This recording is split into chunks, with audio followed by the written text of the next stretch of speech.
Jamen, vi har jo fået til opgave at skulle forklare det her regnskab.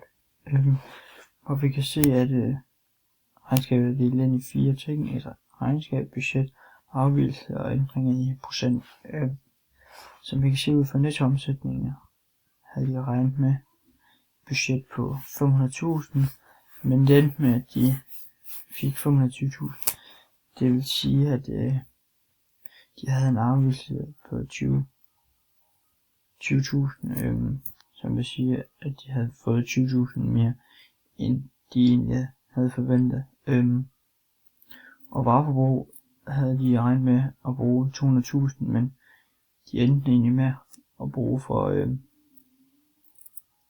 212.000, og det gav en afvigelse på minus 12.000. Altså de brugte for mange penge, eller de har brugt flere penge, end de egentlig havde regnet med.